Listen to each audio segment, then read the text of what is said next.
Assalamualaikum warahmatullahi wabarakatuh. Bismillahirrahmanirrahim. Alhamdulillahil mahmudi ala kulli khalin, al-mausufi bisyifatil jalali wal kamali, al-ma'rufi bimazidil in'ami wal ifdol. Allahumma sholli ala sayyidina Muhammad wa ala alihi wa sahbihi khairi sahbin wa alin, amma ba'd. Jamaah Al-Fatih Channel yang dirahmati oleh Allah, pertama mari kita untuk bersyukur kepada Allah atas limpahan rahmat dan nikmatnya, sehingga pada kesempatan yang baik ini kita dipertemukan dalam keadaan sehat walafiat. Maka mari kita syukuri dengan mengucapkan kalimat tahmid, alhamdulillahirabbil alamin.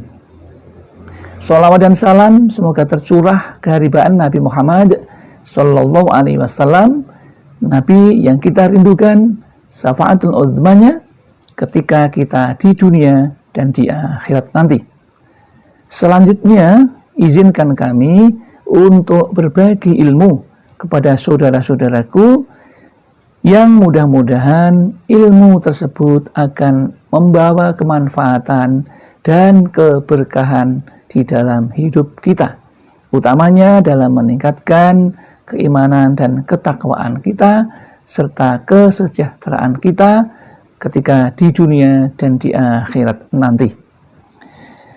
Selanjutnya ingin kami bagikan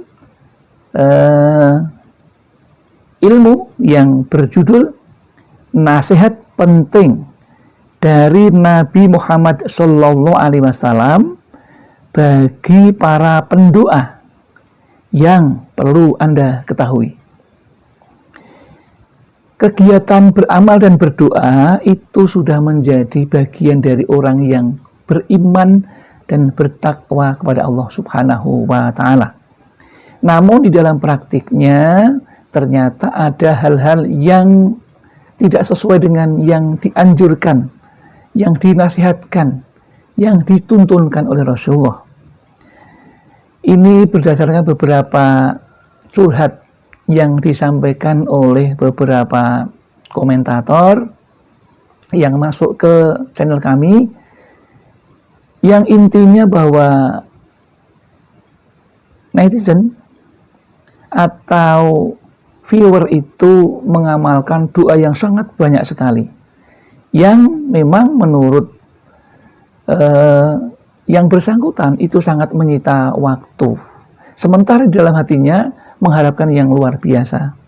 Maka untuk itu kami sampaikan agar para sahabat Al-Fatih Channel yang suka berdoa dan selalu berdoa, janganlah berdoa dengan cara-cara yang dilarang oleh Rasulullah. Ada beberapa hal yang perlu kami sampaikan. Yang pertama, Nabi menasihatkan bahwa berdoa atau beramallah sesuai dengan kemampuanmu. Ini disampaikan dari Aisyah radhiyallahu anha. Ia berkata, sesungguhnya Nabi Muhammad SAW masuk ke rumah Aisyah. Waktu itu ada seorang perempuan dan beliau bertanya, siapakah dia? Aisyah menjawab, ini adalah si fulanah yang terkenal sholatnya. Nabi bersabda, wahai fulanah, beramallah sesuai kemampuanmu.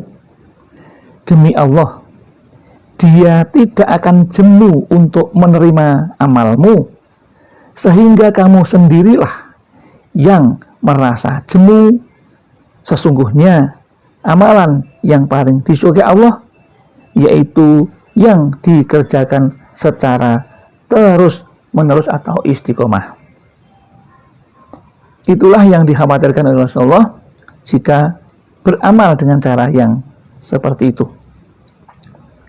Kemudian yang kedua yang dinasihatkan oleh Rasulullah yaitu beramal janganlah keterlaluan, atau beribadah jangan keterlaluan. Bagaimana yang dimaksud dengan beribadah keterlaluan itu? Untuk itu mari kita dengarkan riwayat dari Anas radhiyallahu anhu. Ia berkata, 3 orang datang ke rumah istri Nabi Shallallahu Alaihi Wasallam mempertanyakan tentang ibadah Nabi Shallallahu Alaihi Wasallam. Setelah diberitahu, mereka menganggap seakan-akan ibadah Nabi itu hanya sedikit, dan mereka berkata, di manakah tempat kami dibanding Nabi SHW? Padahal beliau telah diampuni semua dosanya, baik yang telah lalu maupun yang akan datang.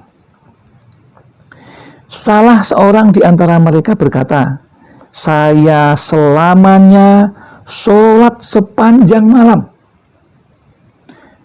Yang lain berkata, saya selamanya berpuasa, terus berpuasa, tidak pernah berhenti selama hidupnya. Yang lain lagi berkata, saya akan menjauhkan diri dari perempuan dan tidak akan kawin selama-lamanya. Kemudian Rasulullah SAW datang dan bersabda kepada mereka, kalian tadi berbicara begini dan begitu. Demi Allah, sesungguhnya aku adalah orang yang paling takut dan paling takwa kepada Allah di antara kalian. Tetapi aku berpuasa dan berbuka. Aku sholat dan aku tidur malam.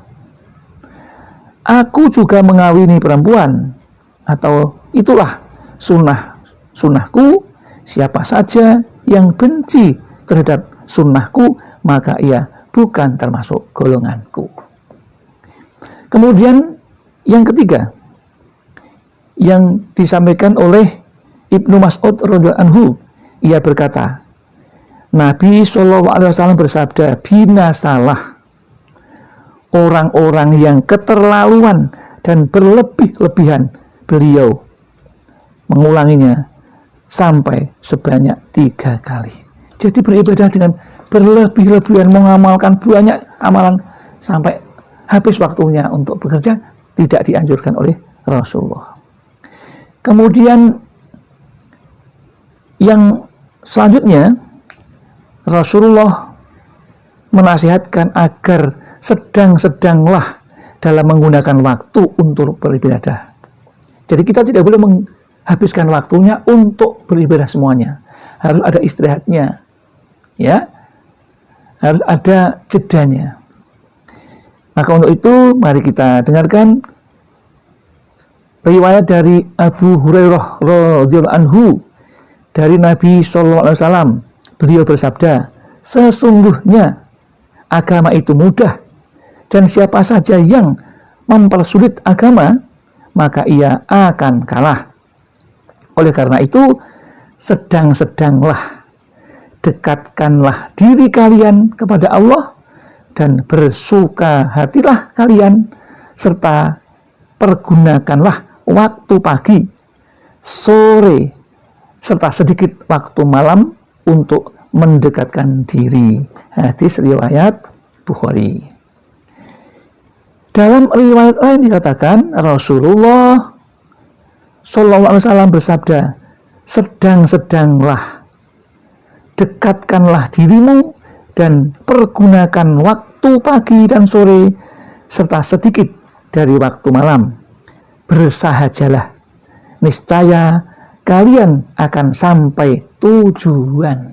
Jadi kita itu disuruh bersahaja menggunakan waktu, jangan sampai berlebihan seperti curhat yang kami terima dari sahabat kita yang mengamalkan sangat banyak sekali sehingga waktunya habis dan dia juga mengharapkan sesuatu yang berlebihan, dan itu tidak dianjurkan oleh Rasulullah SAW. Demikian yang dapat kami sampaikan. Mudah-mudahan ada manfaatnya. Barangkali ada kesalahan dan kekhilafan, kami menyadari kami orang yang fakir akan ilmu. tempat salah dan lupa, namun barangkali ada benarnya, itu semua hanya milik Allah Subhanahu wa taala. Akhirul kalam, billahi taufiq wal hidayah wal inayah wal barakah. Wassalamualaikum warahmatullahi wabarakatuh.